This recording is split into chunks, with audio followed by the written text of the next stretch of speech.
How are you, Kelly? Yeah, not too bad, mate. It's another a nice late Thursday night here in the UK. I'm donning my very patriotic England rugby top. That's far too small for me now with my dad bod, but yeah, no, I'm doing well. Well, excellent, man. As always, we are excited to be on the stream and kind of chatting with you guys. We do have a surprise guest today that we'll be bringing on here in a minute once I introduce him. But then also, we do have a surprise unboxing that even Callie doesn't know what I have that I'll be unboxing. So we'll do that about halfway through stream. But outside of that, let's go ahead and kind of jump into who we'll be bringing on as a special guest. And our special guest needs no introduction at all. When talking comics, when talking collectibles, talking true collector mentality, there is no one better than comics and crypto. Sean, welcome. Oh, man, am I red right now? You're so charismatic. Oh, thank you for the warm intro, man. That was awesome. Thank you. Man, absolutely, brother. We are super excited to have you on today because obviously we have an interesting topic, right? And then we'll go over some of the bounties that you guys have been doing. I am really am interested to kind of hear about like what kind of sparked these bounties as well, and some we'll talk about some good buys, some bad buys that we've made in the past, and then yeah, no, because we all have had them, thinking that everything's going to the moon during that hype cycle. So there's that. Uh, so without further ado, Sean, if you wouldn't mind, could you just kind of introduce yourself to those who may not know you on my YouTube and kind of like your background and why you are such a guru in the comics and collectible space? I'm Sean, a co-host of Comics and Crypto with my co-host Spencer Vogel, and yeah, we're a content channel that highlights everything collectible. I mean, we talk about physical collectibles, digital collectibles. Yeah, we talk about everything, and it's really exciting to be a part of this market for the past 5 years because, I was actually reintroduced into collecting. I used to collect a lot as a kid, mostly sports cards. It's really big. I was buying and investing and flipping sports cards like crazy as a kid. I didn't really realize what I was doing at the time, but it translated really well later in life when I started collecting comic books. Around 2015, 16, I started investing back into comic books, and then the boom happened in 2020, and yeah, I met Spencer backpacking through Europe. We met each other, and my other co-host Kevin Loader, I knew him from filmmaking out in the Bay Area for 10 years, and we all got together and decided why don't we create a content channel to help educate people about this IP. Before 2020, Spencer was telling me about crypto and NFTs, and I was telling him about investing in comic books. And then for like 6 months to maybe 10 months, we were educating each other every day, nonstop, books and NFTs and cryptocurrency, and and then we found Vivi, licensed digital Wow. collectibles. First appearances, it spoke to our heart. We just understood it immediately. Oh, okay. I didn't realise you'd met in that way actually, yourself and Spencer. So which Yeah, part of the in Prague. European in Prague? Okay. I Yeah, didn't know we if were it in the was I hostel in Prague. didn't know if it was Paris, the city of love, or something like that. But Prague, yeah, okay. No, yeah. It Very was. manly I was Prague. in. I went through Paris on that. It was a backpacking trip for like 2 months for me. It was amazing. I went to like 25 different countries, and but so I met Spencer. And he's a bit younger than me, and I'm like, dude, this guy's awesome. We're really gonna be good friends. Like, I know we're gonna stay in touch. And I visited him in Boston. He visited me in California, and yeah, and we just became very, very close. And yeah, I mentioned earlier to Fidgetal that I'm getting married this summer, and he's a groomsman, so it's gonna be a really fun journey. Yeah, yeah, he's an awesome, awesome guy. Now you have to, if you don't mind, you have to kind of share what you shared with me because this is not just a regular wedding. This is a wedding for the time. So It's crazy. We're getting married at a castle in France. It's nuts. Yeah, yeah, yeah. It's crazy. It's surreal that this is all come how it's all come together, but it's going really well. We're really excited. now I'm curious, how did you guys settle in on a castle in France? And secondly, how did you make that happen? It was Because it was through a mutual contact at Stacy's. They actually own the castle. They're oh big tech gurus in the Bay Area. Decided to buy a castle and they renovated it. It's a beautiful castle. It's almost over a thousand years old. It's incredible. wow. There's a library inside there that is stunning, and there's a desk that's probably about 300, 400 years old. that's still sitting there. And apparently, the ambassador of the United States would travel there every summer, and he would write letters to Thomas Jefferson about the Louisiana Purchase on that desk. Yeah, yeah. I Really? can't wait to have a whiskey on it. And level with us, Sean. Be completely truthful here. You know, for every dollar you're spending on your wedding, are you thinking how many bounties that could go towards? Is there that? Is there that internal struggle? Internally or with Spencer, yes, but not Yeah. not to the business. Yeah, very cool. Well, so Sean, speaking of bounties, so obviously we have up your bounty for Ren and Stimpy. Kind of talk to us how you started, why you started doing the bounties, kind of like, because I know that you guys kind of do it collectively, right? You guys kind of like pitch in and then, so what was that first initial one? And then kind of talk to us about what's your most valuable one in your mind. Man, the first initial one, I'm trying to remember the first initial one. It's been about a year and a half of them of doing this, and I think the first initial one was maybe Fantastic Four 48. No, 49. Okay. Sorry, 49. 49. So we did 49, and the reason why we started this in the first place is because this is a very popular strategy with sports cards and for cards in general. I mean, I've been tweeting today about there's a V Friends card, a 1 of 1, and there's a bounty war for it right now. Somebody started at 15K, now it's 20K, and it's just like going up and up. And I thought that was really cool. It creates a lot of excitement with the community. People get to collect what they want, and it's just really fun.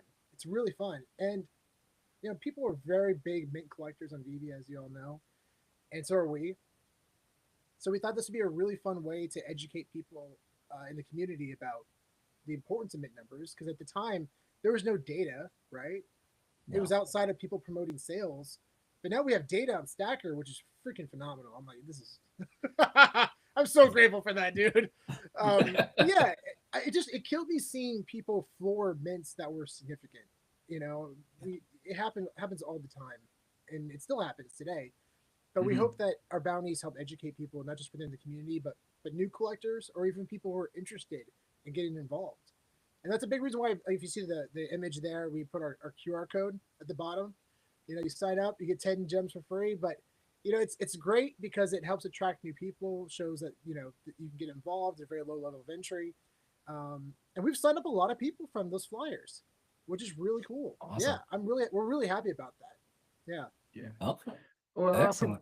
You know, I've obviously shared my feelings on this before with yourself, Sean. Like, I'm a massive advocate of the whole bounty ethos. You know, I think, like you said, it creates a buzz, and there are special mint collectors here, and some might get a little bit salty if they see a bounty out there. But ultimately, you know, if someone really wants it, you know, put your own bounty out there. You know, trump it, which we've seen others do, and I think that's just a you know, a fun competitive edge to it. But I think one of the things that this definitely strikes is for those people in the space that maybe are here just to try and get a gain and get a flip. Again, it's a perfect opportunity to do that. Yeah, absolutely. And just to really emphasize this point, we are not trying to monopolize at all. We're just trying to create a standard for like the items that we want. We know like that's the floor, and we've been turned down a lot. We've been turned down. No. People have decided to either keep it or sell it for a higher price. And sometimes it depends. You know, we'll counter the bounty, and sometimes we won't. It just really depends. I do have some regrets, and not going a little harder on some. Like first appearance of Wolverine, you know, Hulk 181. I definitely wish I went a little harder on that one. But yeah, I'm excited for people to counter our bounties. You know, that's awesome. That's what it's all about. It makes it fun. It makes it fun for the community. Makes it fun for the collecting space. So yeah, I fully encourage everyone to counter our bounties. You know, it's awesome. And not to give away your secret sauce, and it might be quite obvious, but is the conversation just between you and Spencer, and you have a bit of a war meeting to come up with the bounty amount? Oh yeah, we definitely have war meetings. Yeah. We're typically usually very much in sync on a lot of our bounties. I mean, I would say for most of them. We've claimed about, I think, 30 to 35% of our bounties, somewhere around there. I think we posted. Oh wow. Yeah. So yeah, we've done pretty good. Bat 300. That's great for baseball. Yeah.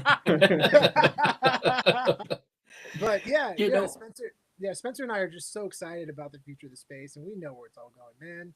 You know, it's phenomenal, and you know, especially it's interesting because there's a whole debate between first appearances are so important, and they are by far. We've been preaching that forever, but especially for these special mid numbers. I mean, you're looking at like even the recent Stormtrooper drop, right?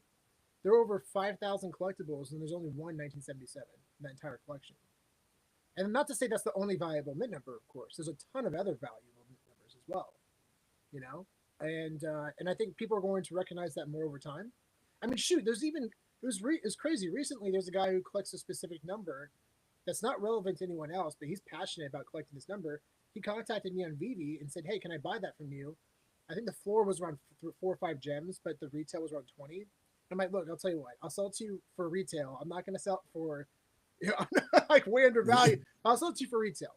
Like, so I just at least get the money back for the collectible. And I did. And that was awesome. And that's why I really hope that we see offers in the future too. Hopefully by the summer when we see that complete redo. Yeah. Yeah, I totally agree with you. And I think that between what you guys do and what DGC does as far as like the grading piece, right? Yeah. For me as a collector, like I'm a special mint collector, right? And low mint. And it just makes it so much more exciting, especially when when people can really get into it, understand what's behind that mint number, the significance of it, and then also being able to display it. And I love that you guys, not only do you guys like post yours and celebrate yours, but you celebrate other mints that are being purchased by other people, right? And then educating people in the space because, for VB, there's not a lot of, how do I say it? There's not a lot of recognition for the amount of sales that they do, but also the big figures that they do. I mean, in a bear market, you got a Boba Fett selling for almost $10,000, right?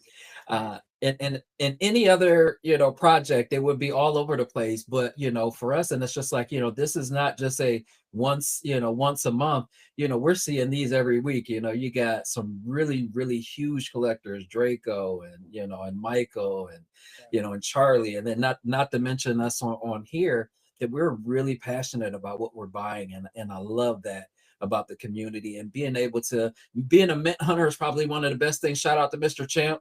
We're going to get you on here eventually. I tried to get him to come on. He said he's too shy, but we're going to get him on. But to be in a group where you can share in your passions with each other, you can kind of tell each other like, hey, I just saw this on the floor. So it's just one of those things that for me as a collector to connect with people that are passionate in the same areas that I am in, but then also to make friends like Callie, right? And like you guys did with Spencer, right? Is to make these connections with people that you would have never met, right? Or stayed in touch with. You would have met them and it would be like, nice to see you, and kind of move on. But you guys have built not only a strong friendship, but you guys have built a strong business, right?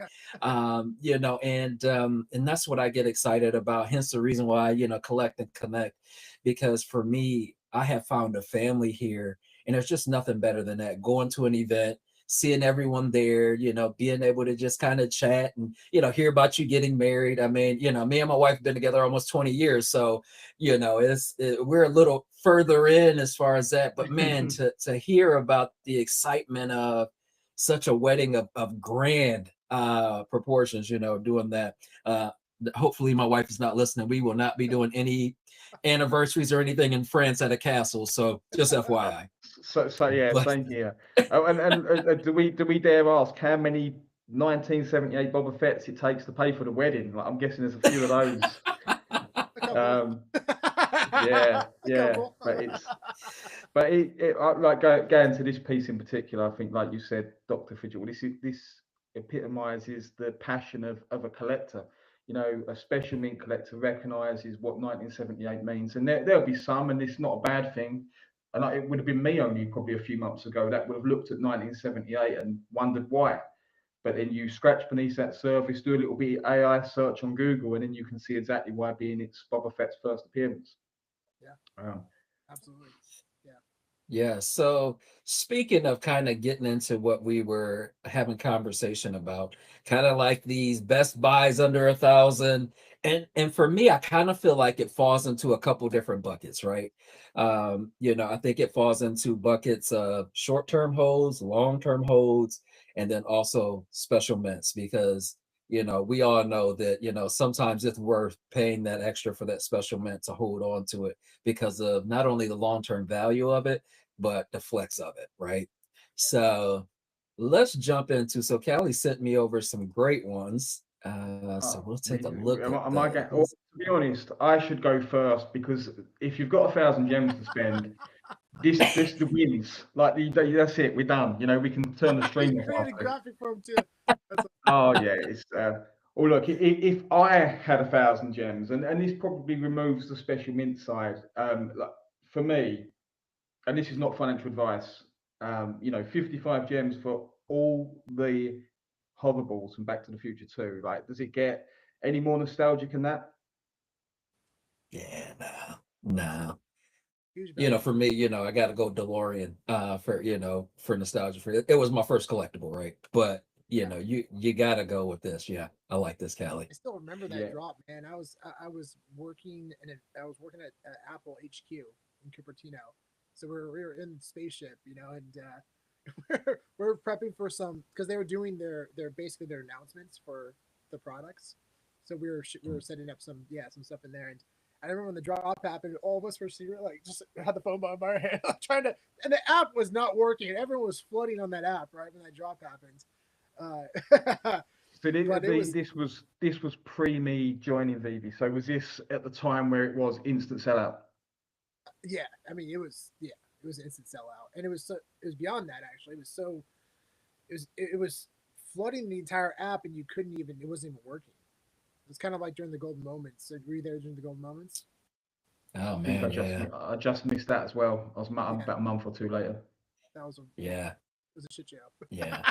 Yeah, it Ready, definitely was. Yeah, I came in end of October. I was just in time for golden moments, and yeah, it was. Yeah. good time. All No, right. that So, oh, go right ahead, Kelly. I was to say that's my first 55 gems. There's a couple others in the All list. right, and we're pulling them up right now. And please critique if you feel like I'm way off. Oh, actually, this is probably does veer into the special mints, and to give props here to Bad Idea and the team at Vivi. The one on the right is Vivi first 3D version of a comic, which I thought was an incredibly cool idea. I think there's 41 that's been available, so very scarce. But I managed to pick up. I had the mint 20 on the uncommon, being that's the year Bad Idea launched in 2020, and then I actually paired that with the 3D version on Mint 20 as well, which someone had floored. So Yeah, big shout out to Bad All Idea, right. man. I'm a huge fan of them. They're fantastic publishing company. They're so cool. yeah, Yeah, they have and Absolutely. some real bangers coming out too. I mean, like there's some really cool stuff that's come out already, but especially you know the comic for the film that's coming out soon with oh what's the actor's name the ordained Ordained. No, yeah, Ordained. But yeah, the actor that's playing him, it's the Irish Feral. actor, Colin Farrell. Thank you. Yeah, Man, I need to drink more coffee. yeah. But yeah, no, that is exciting, man. It's produced by the Russo brothers. That is so cool. Because I remember we were at Comic Con and we were at the panel, and we're listening to them all talk. And I remember I looked over at Spencer. I'm like, these are going to be movies one day. I mean, we had a chance to really hang out with we hung out with Derek Kolstad for like the entire time, including the parties. And Derek Kolstad created John Wick, the John Wick series, and Okay. Ooh, he's a oh man, big I'm a huge John Wick fan. dude. He's so cool. It was just hanging out with them. You know, just stand there like, "What's up, Derek?" yeah, he's such a homie, man. He's such a good guy. He's so easy to hang with. And we had a good time. Yeah. Did you think a Bad Idea do that with some of their other comics? And they've got the idea that it will go into a TV show or a movie like Planet Death. I know obviously it was record breaking with its sales. Do you reckon there's plans for that potentially on the horizon? Yeah, yeah. I think that definitely is possible. I mean, Planet Death will be a massive budget. That would be probably 300 million plus budget for sure. Yeah. And who knows the way technology is going nowadays? Things are becoming more affordable, but thanks Yeah. AI. But yeah, I mean, Dinesh, he's been involved in the production world. He his the company they worked before, he was involved with some films that involved Vin Diesel. So yeah, I mean, he definitely has a background in that, and of course Derek Kolstad, right? I mean, he's a producer on all of the John Wick films. He's a writer on all the John Wick films, and he also was the producer on Nobody. You know, that was a phenomenal movie too. The series, actually, the second one came out as well.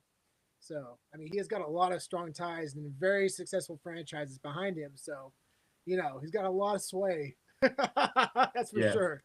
Yeah. Fair enough. Bro, Dane is Fair so cool, man.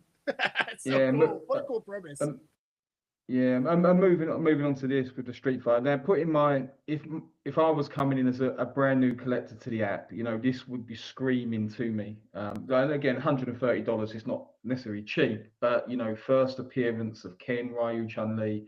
I think that 130 gem total comes from market. I think the Ryu is 40 in the market, Ken is 50 in store, and Chun-Li is available in store as well. My only gripe with Vivi is why the OG Ken is the rare and not the common. I don't know if they forgot he was originally in his red gi, but you know, this for me is so iconic, so nostalgic. That would definitely probably be a licensor decision. I can guarantee you they're just promoting Street Fighter V or the newer Street Fighter. You know, that's what they're.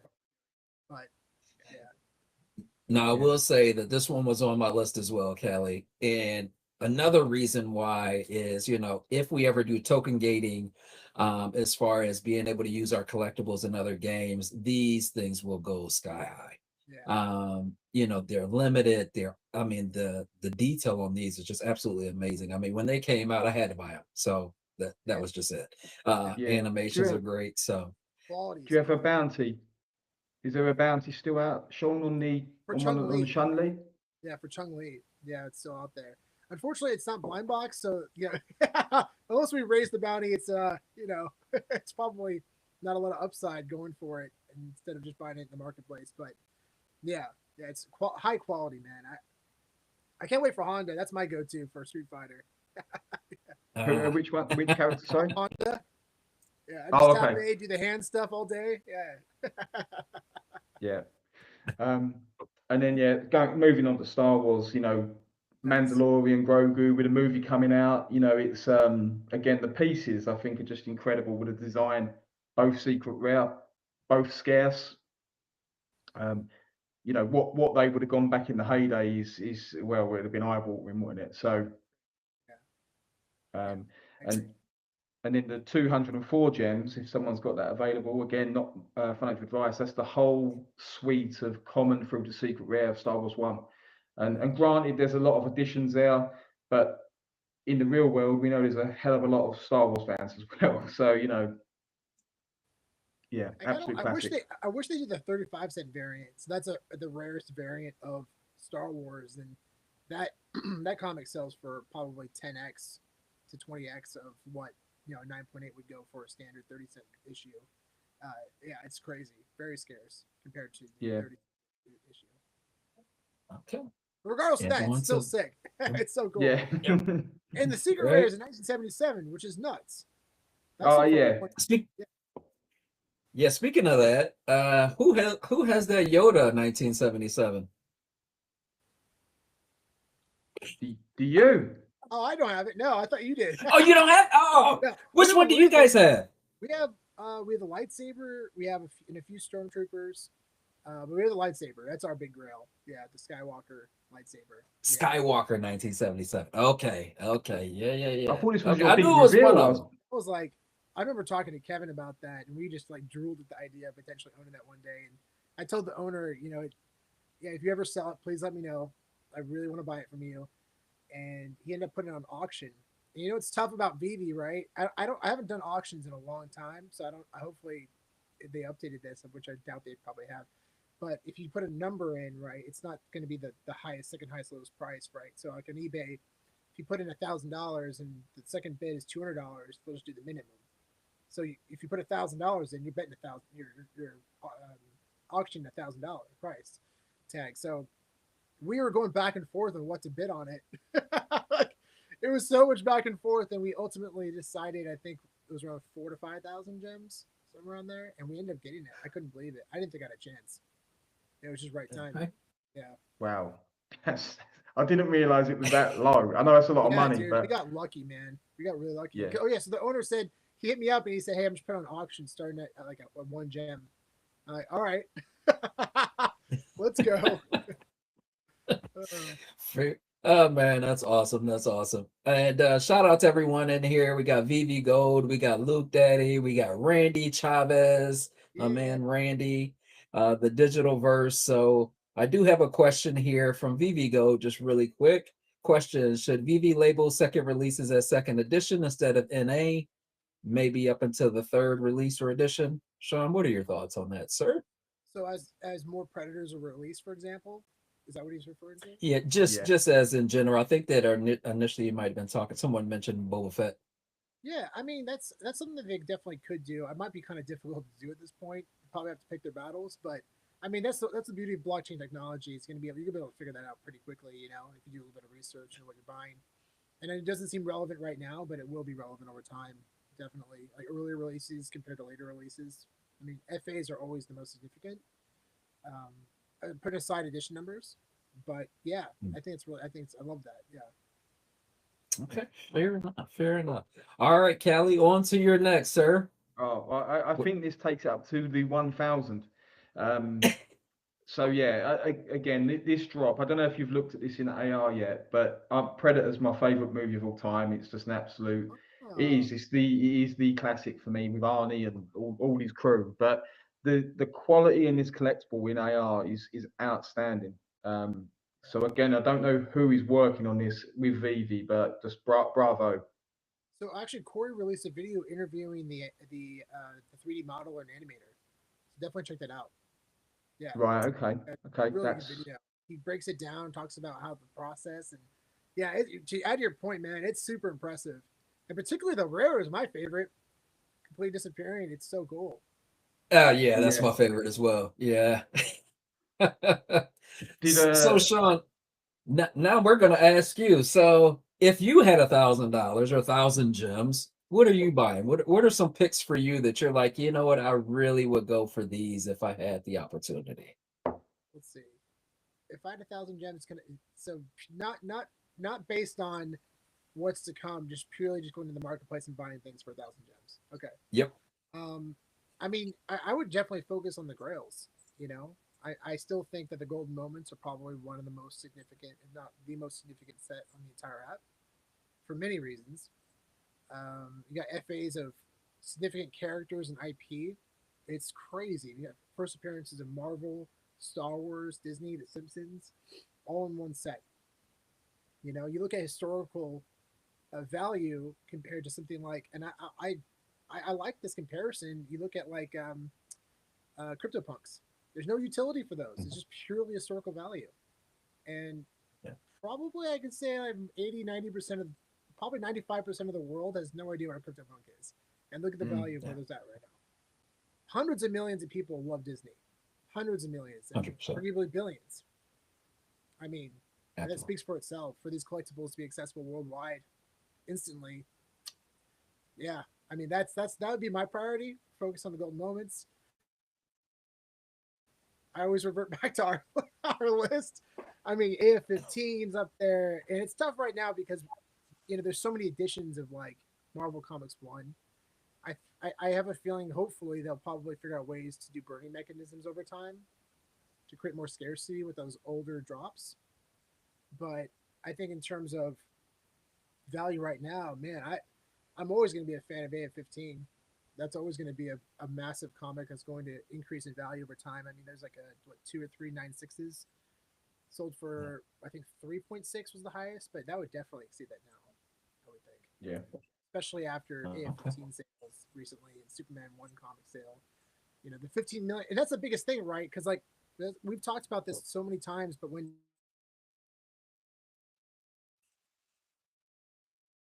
too, even across Mhm. different, yeah, even over in Marvel, because if that's selling for 15 million, you look at some of the other significant DC comics like Detective Comics 27, the first appearance of Batman.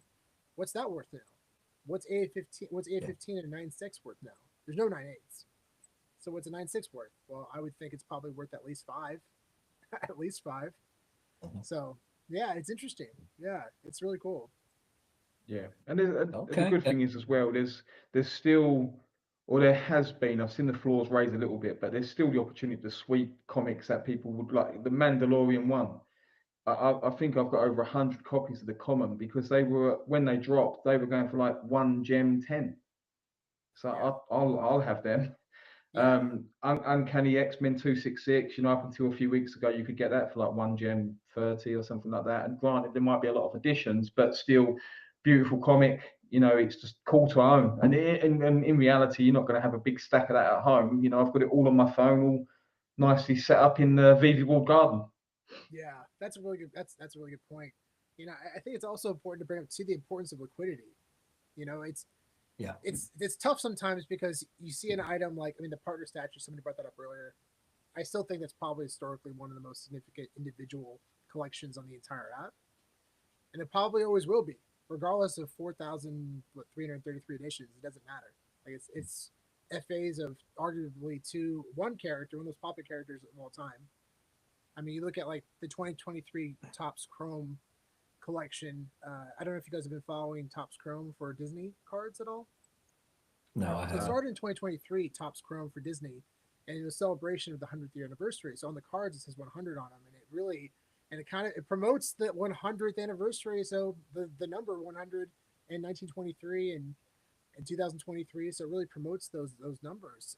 So we're voting that to BB, but they're the one of one chaser for Mickey Mouse sold for $500,000 last year. And at the time, I thought, Man.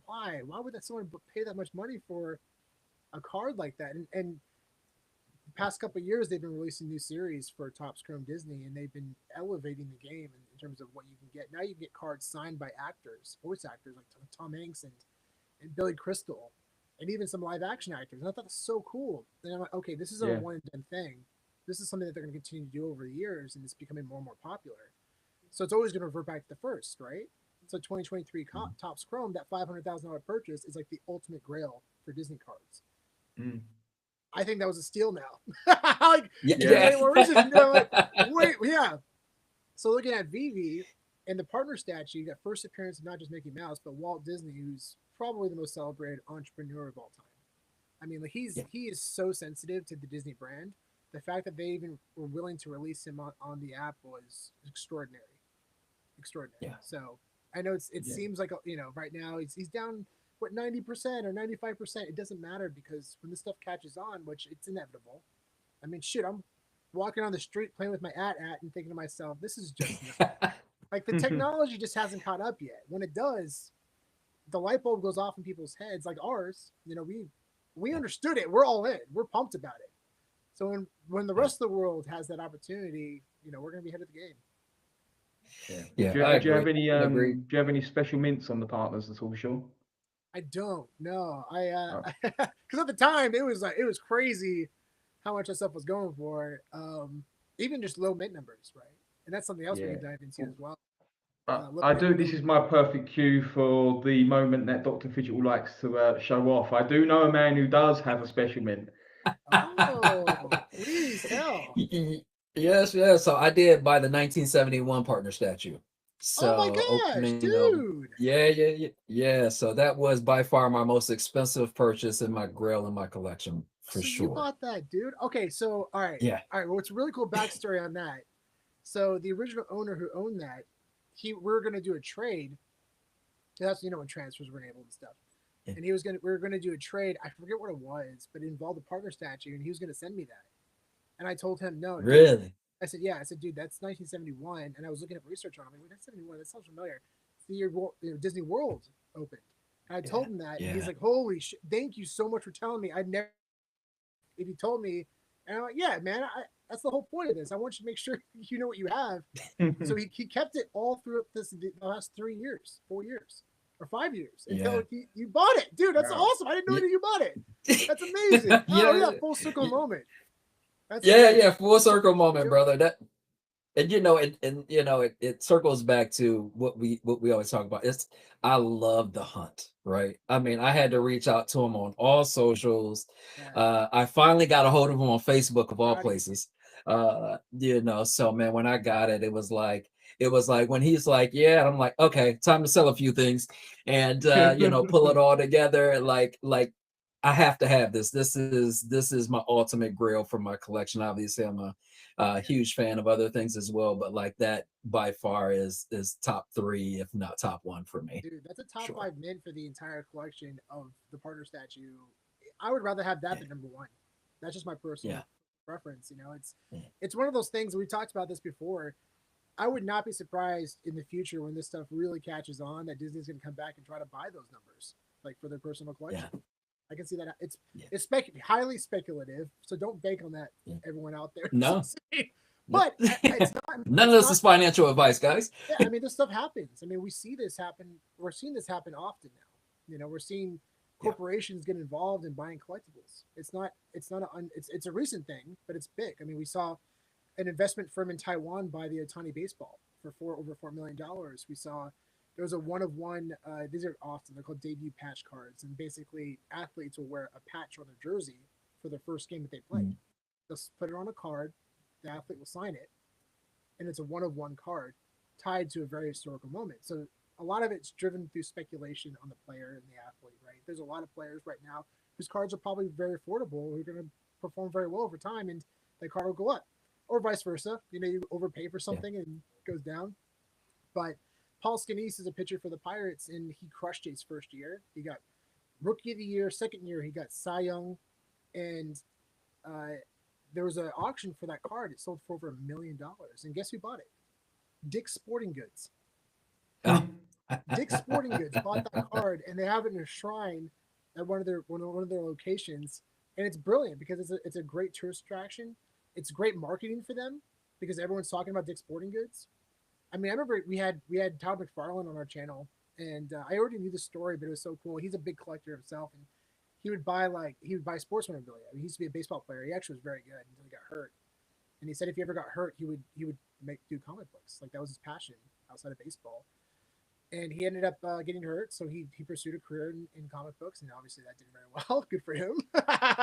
And he bought the Mark McGwire baseball when he hit 70 home runs, and at the time he bought it for I think $2 to $3 million, which was the highest sale of all time for a sports memorabilia. That was back in 1999. And now that baseball is probably not worth like a fourth of that because of all the steroid use and whatever. But regardless of that, he talks about how when that happened, he was going on every news outlet, every CNN, Fox. He was going on Howard Stern. He said he couldn't have paid $10 million to get that kind of publicity because everyone wanted to talk to him. And he was promoting McFarlane toys. And I thought, why aren't corporations catching on to this? And then sure enough, the Otani baseball investment firm. Then we have, the baseball, the card purchased by Dick's Sporting Goods. It's going to catch on, guys. It's like, this is a thing. It's going to be really big. Yeah. Have you ever seen the movie The Big Short? Oh yeah, yeah. Yeah. So you got Ryan Gosling there, who's the one who's obviously about short in the housing market, and he's Bubble Boy. He's the guy who's crazy. I wonder if there is people at LucasArts and Disney who know these are being minted and telling people it's like we're giving away the 1977 lightsaber and 1923 partners, and they're the lunatic in the house. Yeah. Yeah. Yeah. It's an awesome thing, man. I love this space. I never would have thought so. Sean, unlike you, I was not like a huge collector. I mean, your amount of knowledge that you could just spit off the top of your head is absolutely dumbfounding to me, by the way. It's like you're just it's, yeah, like you rattle it off, and it makes me feel like this big as far as like knowledge of a collector, right? But it's one of those things that like when I came into the space, I remember my wife came in. I've told the story before. My wife was actually in it before me, and once she showed me Captain America and AR, it was over. Like bought a DeLorean. The next thing you know, here we are all these years later. If she really knew how much money I spent on this app, she would have absolutely strangled me. So I'm just for you. Yeah, absolutely. Oh, dude, that's cool. Yeah. So man, but it's been such a fun journey in regards to it. And man, for me, if I'm going through some of my top ones, right? For me, Todd is like our crypto punk, right? So, like I feel like I'll be honest. So Golden Moments by far my favorite set. hands down. I have 2 sets. Need more. Shout out to VV Magic, because I think she's got 6 partner statues who we will have VV Magic on Sunday.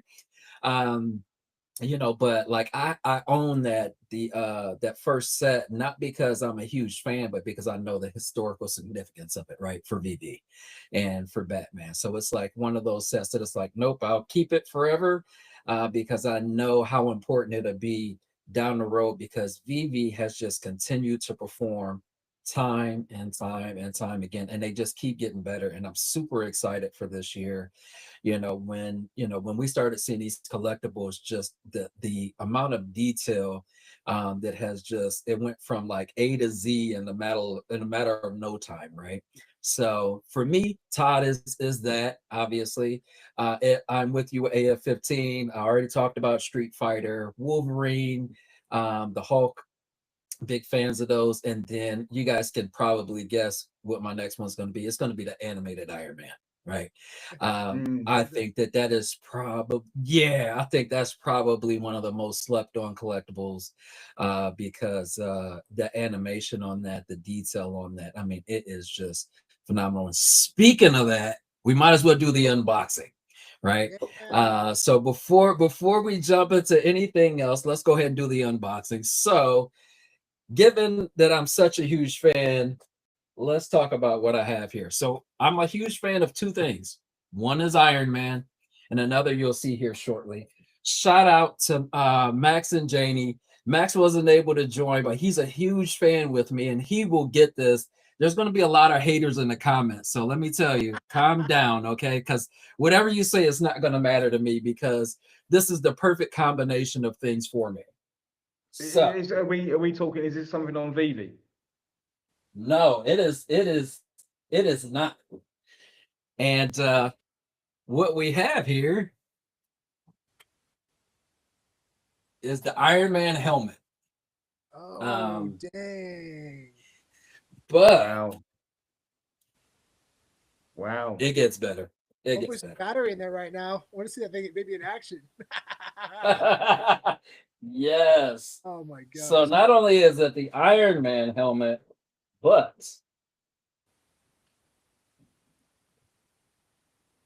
it is the Dallas Cowboys Iron Man helmet. Oh, wow. dude.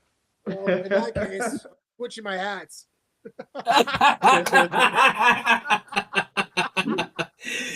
Yes. Oh, dude, that's so cool. Yeah. Jarvis. Yes, sir. Open the mask. That's amazing. Yeah. Whoa. So yeah, Is that so super comfortable to wear? I have no idea. I have I figured out how to put it on, right? But I have not put it on just yet. I put batteries on it. Yeah, I put the batteries in it just so we can display that, but the back comes off. I don't know how comfortable this is gonna be because my head's kind of large, Does just that being maybe come honest. with Bluetooth? Man, I was like super excited when it came in. So it took about a little over a month to come in.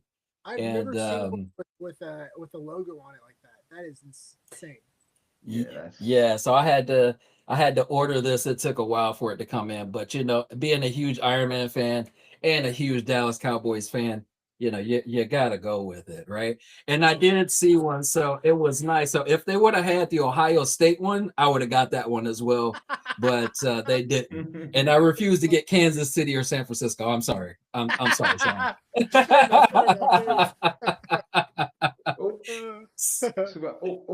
Going back to VV Gold's earlier point, for me, even though that's what the second appearance, or was it the third appearance after the Mighty? Like, I think that being that it's his first, realistic version of Iron Man, I do feel that should have some sort of symbolic on there to say that was the first of that version. But yeah, that's incredible. Yeah, that's a really cool one. Yeah, so I'm definitely a huge fan. I mean, my golden moments, I mean, you guys know I hold for the golden moments Iron Man, I hold 42, 43, 49, and 63, and then 2013 for those. So yeah, so I'm a Wow, I huge didn't fan know of you had that. the 63. That's wow. Yeah, Yeah, I can tell you, I was literally driving. Shout out to the mint collectors. I was literally in the car driving from either to or from Florida to visit the in-laws, and someone in there put that it was on the market. My God, I was so quick to jump on there and buy that thing while we were in the car. So yeah, so I was able to get that one. And then I also had the matching Marvel Red for that one Wow. as Oh, well. lovely. So Low mint numbers, I know they don't seem as relevant right now to an extent as they were, right? I mean, they still sell for a premium, but not like they were back in the day. But that comes down with the demand. I think that'll be the big yeah, indicator, right? When you start seeing lower mint numbers again sell for high premiums, that's a big indicator the market is turned around a lot because it's yeah, inevitable that low mint numbers are going to catch on again as the demand increases. That's how you Yeah, differentiate value, and that's how the community has decided on the value differential, right? Is lower mint numbers, and it's caught on to yeah, other platforms as well because of Vivi. yeah. yeah, With yeah, absolutely. with the Todd as well, Dr. Fidgel. So we tomorrow Friday, yeah. So Friday we're actually gonna be launching our first ever graded, or the first ever digitally graded version of Batman. Um, Wow. so we've been waiting because we had to do a couple of updates on our rendering, but yeah, that's coming out, and it will be a 10.0. And the person that's got it, I would love to make an offer because it's obscene mint number, um, and it will probably have an obscene price, and rightly so. All right, here's a question for you guys. Would you rather own the Todd Batman 1939 or A15 1961? 62, sorry, 62. So that's the publishing year. I'm Which one going would you rather own? AF-15. I'm sorry. Yeah, AF-15 for And me. it's a common too, which is really cool. Yeah, Yeah, I, yeah, I would, I'd probably have to go for the Batman. yeah. that In that. is What you about can't you? go wrong. You can't go wrong. Man, that's Yeah, a I would probably flip a quarter to be honest. yeah, but yeah. That, but yeah, I think I would lean more towards A15 more because the publishing year for comics has been really sentimental to my heart. The owner of that one minted it and he's kept it ever since. I think he's over your side I of the know. pond. He is. It's Jamie Goodall. Yeah, Is Jamie, yeah, really cool guy. I've been, yeah, I've been getting to know him really well. All right, a little bidding war, Callie. Yeah, you Yeah. wait. he- Hey, I'm telling you now, I'm jumping in on that bidding war. I was looking the other day at it, and he has not sold it. And that has been like the most benefit for me for Stacker is when I'm looking for those special mints to jump on there and search, and then being able to connect with those folks. Yeah, absolutely, yeah, absolutely. So I'm just telling you guys, Jamie. it's going to be a bidding war. Yeah. Yeah, Yeah, and no, my deal is because Jamie, he was the second item we graded for DGC. We did the AF15 1962. But seems like a really nice guy. I didn't even insult him giving an offer because he said he's keeping it for the long haul. It's like I totally respect that. yeah. But yeah, incredible. I told the same thing. I said selfishly, as much as I want it, I said Yeah, you gotta ride that thing out, man, because that is like, I mean, I think in terms of individual comics and individual numbers, there's no comparison to that one. You know, it's so special. yeah. Yeah, there are, and I know that you guys have them too. So there are two that, man, I'm going to keep on bothering them. And it is the person that owns the 1963 Golden Moments Iron Man. I'm going to get you, just telling you, you're not responding, but I'm going to get you eventually. And then also the 1963 Common. So got to get those. Those two are like my must-haves for my collection. Obviously my Iron Man collection is pretty decent, but I gotta have those two. Like, yeah, Yeah. I'll pay the premium for them. I need them. What's a piece that you guys are like, I gotta go out if it ever comes on the market? I don't care what it is, I'm going after it. Oh, look, Sean owns it. It has to be for me the 1977 lightsaber. I think that is. I managed to pick up. I managed to get the 76, and Robert Sato's got the 77. He's locked that down, so I can handle the 76. But yeah, that piece for me is the be all and end all. Oh well, thank you. It makes you feel good. Shots like shots. Woo! I think it's any of the Grail comics connects to publishing years. That's like Oh, that's the best. I mean, I think for me, the one that hasn't dropped yet, which we're waiting for, in terms of comics, I have the collectible. I just thought of the collectible. I'll start with that one first. Collectible. I'm such a big Disney fan. I love Disney so much. The 1955 partner statue. I would love to try to get that. Yeah, That's I the first try. Disneyland opened. I mean that's so special. But for a comic book, probably the publishing year for Action Comics one, Captain America Comics #1. That's probably one of the. There's still a lot of big, massive Golden Age keys that haven't dropped yet. They've been focusing a lot on modern comics, which I get, but I really hope to see more older comics. We haven't really seen a lot of older comics lately. Um, I feel like we're probably going to see the first appearance of Wonder Man soon. I feel like that's probably inevitable. I thought that was going to drop during the show, kind of a miss there, but I feel like that's going to drop inevitably. The show was good. I like the show a lot. That was really good. But Yeah. yeah, Captain America Comics #1, man, I'm probably going to go pretty heavy on that one. That's a Okay. 1941. 1941 Yeah, Midnight. I see. I'm actually okay with them holding it back until maybe the narrative drops and it all goes a little bit Yeah, bananas. So I'm quite happy them keeping back a lot of the what would be, I suppose, the growls and the keys, and just give us the crumbs here and now. Like I'm really keen. Like I love the early '90s comics in terms of the visuals, like the Doom 2099 they just dropped recently. So I yeah, don't mind if they give us those, just to keep us stocked. But yeah, some big ones to come. yeah, definitely. What are your thoughts on the Ren and Stimpy drop coming up? Uh, well, your bounty is a good catalyst for me because whenever you drop a bounty, most of the time I look at it and go 100%. There'll be occasions where if it's not something I'm into, you might look at it and go, oh, that looks a bit high. When you said 3,000, that just was perfect, like nailed it. So for me, that drop is it smells, it almost tastes. You can taste the nostalgia on it for me. Totally. It's The I was animation. shocked at first when I see it. I went on the app and I thought Vivi had put out some sort of GIF just using Ren and Stimpy. So it was surprising, but I'm majorly happy for it. It looks fantastic. It's a really well balanced drop. I don't know if you guys have seen the videos from video from Falcon, but the animations are awesome. They're so cool. They're really good. Like the common and the secret rare each have their own animations and they're really impressive. Oh, And I've not even seen that yet. yeah, they're really good. Yeah, so Stimpy farts and then you have the nose goblins for the common. But that was my nostalgia. I mean, I talked about this. I tweeted out recently, but my sister and I, we go to Blockbuster Video, and we get a movie. We come back, and Saturday night, man, we watch Snick, which is Saturday Night Nickelodeon. And when that first started, Ren and Stimpy was part of the 4 episodes that would premiere. It was the first one, if I remember. And it was like, Are You Afraid of the Dark? I don't know if you guys remember that at all. But that was a great one too. But Yeah, I do. I still yeah, watch it, by the way. it doesn't hold up. Trust me, it does not. It does not. The bar is low. Keep the bar low. But back then it was pretty scary, and I knew that because my dad was like, "This is pretty good." Yeah, it's good, right? Yeah, not so much anymore. Just keep the nostalgia. But there are shows that really held up. You know, Nickelodeon was such a foundation for my childhood, and like Hey Arnold, right? That's one of my Yeah. favorite shows of all time. And like this is actually it's a Hey Arnold Christmas, and it's signed by the creator Craig Bartlett and the voiceover actor of Arnold, Lane Torn. So yeah, I mean, like those shows meant so much to me, and Ren and Stimpy especially. I mean, I remember I was in the hospital for a few days when I was a kid, and my mom brought me a Stimpy doll when I was in the hospital.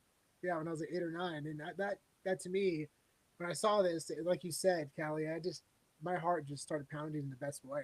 I got so Mm. excited about it.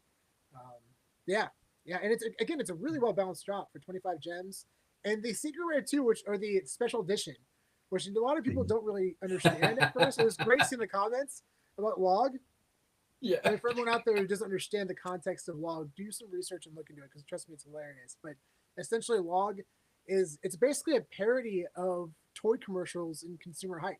You know, it's like literally just a piece of wood marketed as the greatest toy ever. You know, it's the joke is how advertising makes something completely pointless feel like a must-have. You know, and I think that kind of tied into the whole Cabbage Patch Kids. You know, that's like the Mm. foundation of Black Friday. It's how Black Friday started. It was because of the insanity of Cabbage Patch Kids. You know, thanks Alcon. Yeah. Right? You Well, know, I Full and think circle you're moment, man. Full circle moment. yeah, I think tomorrow. I know I said before we started. I'm gonna put the test out there. And I'm gonna let my 4-year-old, 6-year-old, and 8-year-old have a watch of one of the episodes. Don't report it to It's so social services. It's so weird. No, I reckon I'll give it a few minutes and see how it goes. But I'll let you know what the reception's like. And I don't know if you notice. You're obviously with your intelligence, Sean, when it comes to collecting. Do you know what animals they are? Ren and Stimpy. Uh, Chihuahua and actually, you know what? Stimpy. I'm not really sure. Is it cat? I think he's a cat. That was a cat, but I was shocked. I didn't know up until recently. I had to do some Wikipedia on it. But he's a Manx cat. Like I think that's like a ginger tabby cat. yeah, Never knew that. Never would have guessed it. that's hilarious. You know what I do? Yeah, you know, it's funny to me in the collecting world. A lot of people won't get it, right? Like there are those collectibles that drop, and you're like, I don't care what it drops to, I just need it in my collection. And Ren and Stimpy is one of those, right? It's like I can pay $25 for it. I don't care if someone drops it down to it because as long as I have it in my collection, I'm happy with it. And that was like same thing for the Predator for me. Yeah. You know, I bought it like it looks amazing, right? And it was just there's just those pieces that tie to your nostalgia that you're like, you know what, I don't care in regards to that because for me it has that nostalgia feeling that I want to be the first to own that particular mint, you know, that virgin mint of it. So you know, yeah, I do have a question for you, Sean.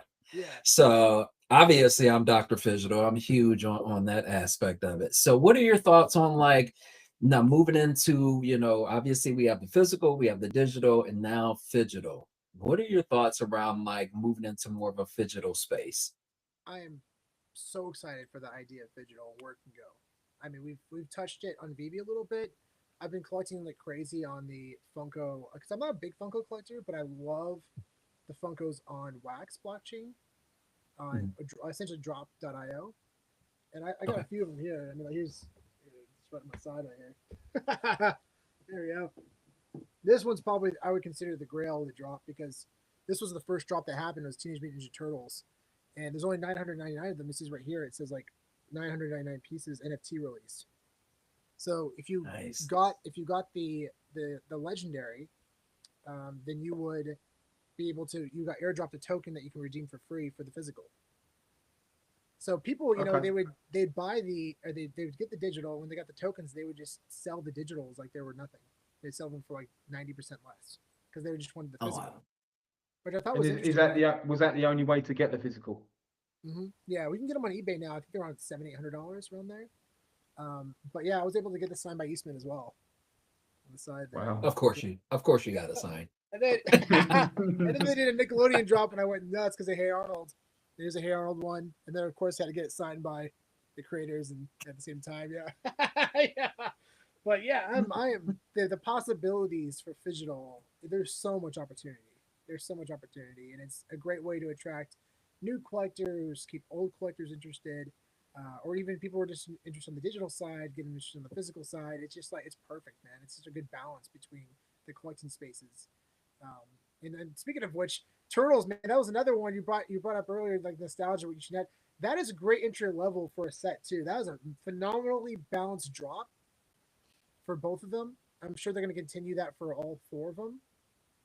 But I mean, you can get probably a set which is the what uncommon and ultra rare for what Yeah. like probably 70 gems, 80 Yeah, gems. Yeah. probably not.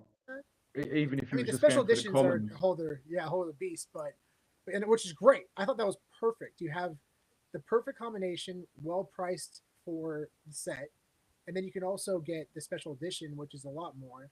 But those are like reference to OG, because in the original comic book there was no colors. The Mm. colors Yeah. were only brought to life because of the toys. When they were creating the toys, they Uh-huh. realized, oh shoot, like we need to figure out what colors these guys. We got to differentiate them, you know. Yeah. Which outside of the four main turtles, is there a character that you're looking forward to most dropping?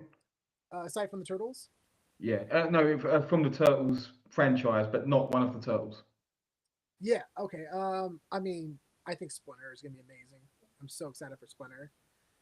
We know that he's coming because his shadow's on the VV app, right? We know he's coming. They're all going to come eventually. I think Casey Jones, man. I personally like Casey Jones. Boy, I mean, it's funny because before Kevin passed, we had a chance to watch all three of the Turtle films. The first one still is a freaking masterpiece. It's so amazing. Yeah, this is the first film, masterpiece, and holds up so well. And at the time when it was released, there's a guy named Mark Friedman who helped elevate the brand. He contacted Peter Laird and Kevin Eastman about franchising the Turtles, because at the time it was just that they were selling some comic books. Being like, no, we need to turn this into a franchise and create a brand around it. And he calls himself the Fifth Turtle. But the movie came out, and the studio thought, "What did you guys make? This thing is too dark. People are not going to get it." And it turned, at the time, it was the highest grossing indie film of all time. It was a massive hit. Massive hit. Unfortunately, the second one toned down a lot. They toned down so much. They weren't even allowed to use weapons in it. It was so cheesy and so corny. It was really bad. And no offense to anybody out there who's a huge fan of the second film of the Turtles. I get it. But we watched the first one, Masterpiece, second one, we're like, what the hell? All right, on to the third one. Here we go. It was Turtles in Time, or Turtles when they go back in time. Yeah. And I saw that, dude, the story is so good. It's actually a phenomenal movie. Unfortunately, Jim Henson did not do the puppeteering for the movie. So they look like, Chuck E. Cheese animatronic characters, like really bad. And it's distracting, dude. It's bad. But even Casey Jones came back, because he wasn't in the second one, but he came back for the third one, and he was awesome in it. It was great. If Jim Henson came back and did the puppeteering, I'm telling you, the film would be viewed totally different. It was really well done. So give it a try, guys. I'm telling you, it's worth your time. Second one. Massive Turtles fan. I think I might have said this before, but when me and my wife first moved out together in our early 20s, in the kitchen we actually picked up the arcade machine, the 4-player Konami one. Cool. It was a little bit beat up, but my dad did a bit of restoration on it, and we sold it. It was obviously humongous, so we sold it when we moved out. The old one, the actual original? The one from what it would have been Dude. early 90s, I think, come out probably about 91, I think. But yeah, it was incredible, like the amount of hours we got playing on that. But I was gonna say, you can get arcade 1-Up. I don't know if you guys heard of arcade 1-Up, but they're very affordable arcade systems, and they're great. They're really cool. But you can get a turtle one for like $500. It's amazing. Yeah. Yeah. Yeah. Yeah. Yeah. So, all right. So, obviously, I'm over here just browsing because I feel like I need to buy something on Stacker. And just to let everyone know, if you don't know, typically, if you buy on Stacker with Omi, you get it at a discount compared to the gems on UV. My mask is much acting up. But so excellent. So I feel like I need to buy a turtle. So I do have a question for you, Sean. So as far as the special edition for the turtles, so where do you see this going? Like, what are your thoughts on, obviously, as these drop, having all 4 special editions? How does that feel to you as a huge collector? I mean, that's probably the peak, right? It's definitely up there. I mean, you got 4 extremely scarce limited edition turtle collectibles. Those are going to crush. Those are going to crush. People are always going to want them. The desirability will always grow. But you can't lose. That's the best part about this. That's why I'm so excited about this set, is because it's a perfectly well balanced drop. You can afford a set if you don't want to spend $1,000+ on. But yeah, it's really cool. Yeah, I'm so pumped for this collection. Yeah. Okay.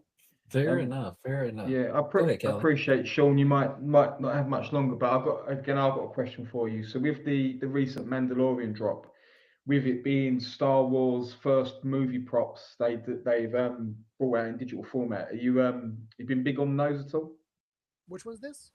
So this was the Boba Fett movie props. So the helmet, the jetpack. I think that's a really cool idea. It was definitely a different change of pace, and I really appreciated that they were giving out collectibles for purchasing collectibles, right? So it's like an additional value thing. I appreciate how they're trying to stay innovative and doing different things to reward people who are excited about.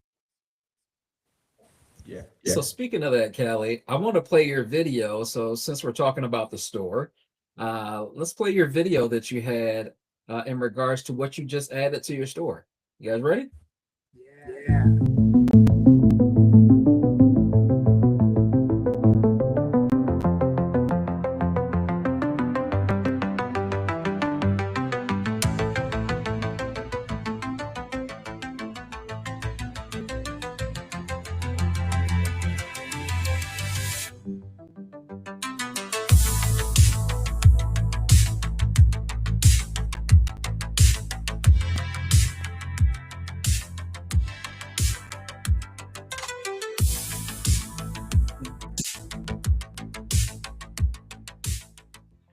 Oh, it was only, And Callie, that's why you're mad.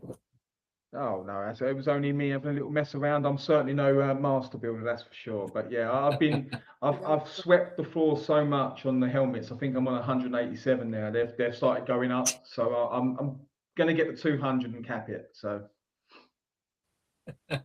Fair enough. That Well, was Sean, I know that we appreciate you coming on. We want to be mindful of your time, but is there anything that you feel like we should ask you before you leave, or anything that you want to chat about before we let you go? yeah, I want to know how long that took Cali Comics to make that. That was stunning, dude. no, thank you. I cheated a little bit with a couple of the way I built it, but probably about 3.5 hours. It was Wow. It's just yeah. Once you get the hang of the duplication and whatnot, and the placement and you've got all your boundaries, it's a bit quicker. But yeah, bit of fun. I did it on a Valentine's Day night as well, so that's always like in our household. That's awesome. That's How awesome. did your wife take to that, Callie? Well, let's not go there. Oh, that's Sean, we'll be your guinea pig, so you know what not to do. Yeah. I appreciate you guys. Thanks so much for having me on. This has been a lot of fun. And yeah, I mean, anybody out there who's still collecting in the space, like, there's so much to be excited about. There's so much to be excited about. And I will say the one thing that I really am happy about, that having the knowledge of the collecting space overall, I'm able to connect the dots, and I'm a big collector in the physical space, but the digital space, it just keeps screaming in the back of my head, like, this is inevitable. And it makes a lot of sense. It just makes so much sense. So I have to ask you, shout out to my boy O'Milly. I'm always shouting him out. Speculation Nation. Really? So Sean, give us one speculation that you have for VV for this year. Oh man. Speculation. Yeah. I really hope that we are going to see trades enabled, whether it's on Stacker or on the app itself. I really want to see trades and offers. That's a big, Yeah. big deal. I mean, I know people, some massive publishing mint collectors that have spent, I don't, man, probably hundreds of hours hunting down collectibles, which should only take seconds. You should be able to contact somebody, make an offer. That's the beauty of the blockchain. You shouldn't have to chase after a collectible for hours because you want it. That's the beauty of the blockchain. There's a great story. I've told this so many times, but I don't know if you guys have heard it, but it's so great. We had this awesome collector on the channel about 3 or 4 years ago. He went by Giant Size Comics at the time, and he was telling me a story about how he and his dad are big time original cover art collectors, like big time cover art collectors. And they had hundreds of covers, but this one DC cover, not to particularly a very, I would say, valuable comic itself or cover, but there was one collector that wanted it so bad that apparently he tried to find them for 3 years. Wow. He spent 3 years trying to find these guys, and made them an offer on the cover they couldn't refuse. That's a true story. Yeah, it's on our channel, Giant Size Comics. You can look it up. It's awesome to hear that, because that's the beauty of blockchain. We know what exists. We know what's out there. You should be able to search for this stuff and make offers. I'm glad that at least now instant messaging is enabled on the app. You can DM people. Yeah. But offers are going to be a big deal. Trades are also going to be a big deal. Yeah. Trading for collectibles. Yeah. Charge a couple gems. or whatever, Yeah. or Omi, you know, and $1 worth of Omi, and Yeah. here we go. Yeah, because there's nothing more nerve-wracking than when you're trying to work out a deal and you guys gotta post it and hope no one snags it. Dude, Uh forget that. That sucks. Yeah, yeah. yeah, yeah. Yeah. You know, I've but seen then in the some same collectibles that sell for. I saw some sales recently. It was like a Miles Morales for like I think it was a secret rare for like 2K and Omi. I'm like, damn, bro, that is like that. Mm. That's crazy. That's crazy. I yeah, would not have the guts to post something like that. That's nuts. Yeah. And Yeah. I know some Well, people who bought stuff. You know, they just been on the market and they bought something that was supposed to go to somebody else because of a transaction. That was actually on Candy Digital. But that oh, sucks, man. That's a nightmare. I mean, that's awful. Shouldn't yeah. happen. yeah. Well, and we obviously we've got our soon to our deal lined up, haven't we, Sean? That we'll obviously won't say what it is, but we're being very sincere, very genuine. We're posting at the true value. We're not going to try and undercut. You know, the royalties get met. But I'll DM you on that as well after we can get that sorted. So Sounds good. All right, But it was gentlemen. fine. We gotta have you on the channel. We do question and hang. You know, we just hang out and Oh, do updates around the collectible space. Probably be a couple weeks before we jump back into that. But I definitely would love to have you guys on, both you on and do that. It'd be a lot of we would love to be on. I know I can speak for myself and fun. Callie is probably the no, same. no, I'm not going. I've been on there. I'm not going. Classic. For sure. Yeah, no, definitely. But but Sean, if you wouldn't mind, could you share your socials with everyone Yeah, so they know how to follow you? yeah, you can just follow us at Comics and Crypto. It's in I think my handle as well. Yeah, at Comics and Crypto on Twitter and Instagram. Yeah, that's where you can find us. And if you have any questions about collectibles in general, just feel free to reach out. Happy to talk about it. You know what? And one thing that I have to say before I hand the mic over to Callie for wrapping up, the way that every time that you mention a collectible and you pull it out of nowhere, I feel like you have like a David you kind of vibe going on in your house where Oh, this you're is like, yeah, ridiculous. speaking of that, this collectible Oh, over here, and dude, I'm gonna show you something. This is actually freaking phenomenal. This came in recently, so I've been collecting world premiere tickets for big movies, and yeah, I think it's a very because you look at like debut tickets for athletes. Have you guys heard about much about that? yeah. So for first tickets that the athlete plays in a game, those tickets Okay. are premium, high premium. There's a story about a guy who went to Michael Jordan's first game. Him and his buddy was supposed to go, and his buddy backed out.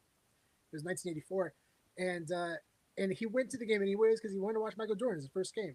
He had his ticket, it was used, tossed it, and then he had the unused one from his friend. And he's like, "No, I'm gonna keep it. It's a cool souvenir." Put it in his drawer. Forgot about it for, I think, what 30 years. Then he started hearing about sales for debut tickets, and he thought he had something special. He got it graded, put up in Heritage Auctions, and it sold for $500,000. Yeah, Wow. crazy. So now we're speculating about different markets. You know, on markets that are kind of under the radar right now, and I think one of them is or world premiere tickets for films, for big films. So this one, I think you guys are going to enjoy it. I couldn't believe that I was able to acquire this. I got it graded, and it came back recently. It is a world premiere ticket to The Dark Knight. Oh, So you see on the blue oh, bar I there, love that. it says world premiere, and there's only So, two on the pop census right now. Only two of and them. how many would there have been? Are there potentially max out there? Very happy that you said that because I have done insane research in figuring that out. Because I've been on the hunt for this one for a while. There's only so it premiered at the Lincoln Theater IMAX Theater in New York, and there were only 600 seats in the theater. That's it. So, 600 tickets were ever printed probably for this movie, and that's it. That's it. But Actually, you got yeah, yeah, yeah. This one actually. Now we're doing show and tell. This is actually it's a gift to my wife. She doesn't watch anything I do anyway, so she doesn't be the first to know.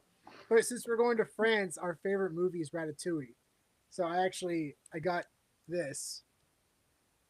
It's a world There premiere. you go. It's so they transitioned from badges to tickets to badges, and right. Okay. this is the only one on the pop census. It's a one of one right now. Wow. Well, that's the thing. As special as those 600 tickets would have been, there's a very, very good chance that 95% of them are probably just bashed up, binned, Tossed. who knows where, at Exactly. least.